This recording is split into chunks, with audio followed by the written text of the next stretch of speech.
motor também assim, né? Motor joga assim? É, o motor também embaixo, eu acho, né?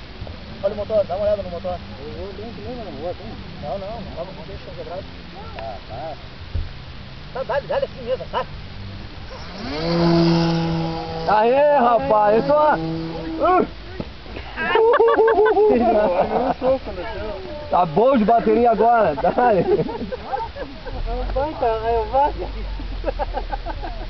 Ah, essa minha bateria é furiosa, mano. Vamos aqui que eu vou agora, termino agora.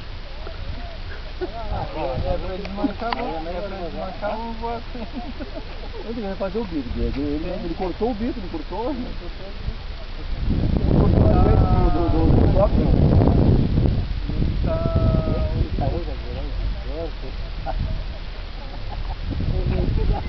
Dale! Esse aqui vai baita carga.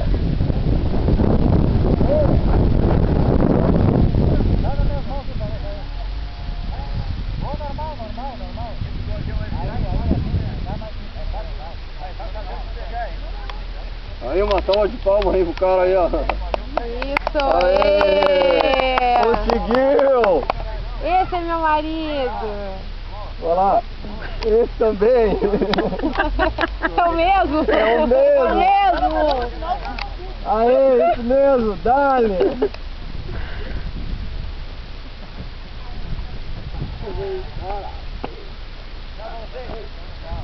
Adorei, Paulinho botou as duas mãos na cabeça, o cara é louco. Só não botei no ar de novo porque pra mim tá fraca a bateria e tem que mexer aqui próximo. Vou trocar o motor da Fernel. Vou arrumar aquele 30, 35 aqui.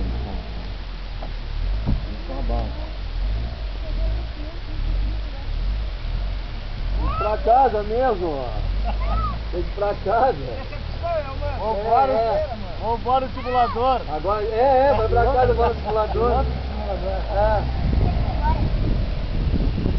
Vai lá ver se eu tá na estante, pra ver lá.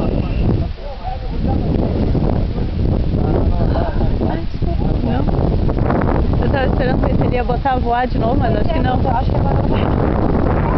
Acho que agora ele faleceu. Aconteceu alguma coisa, cara.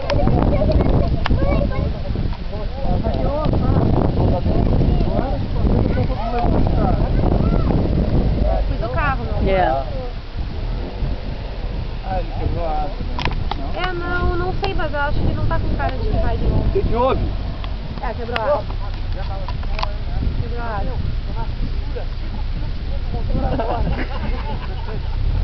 Eu até tava. Na pedra, né? Ô, meu valo. Vamos tirar esse lugar agora. Bora, bora. Cadê o break? Vamos, tá feio. Na boa,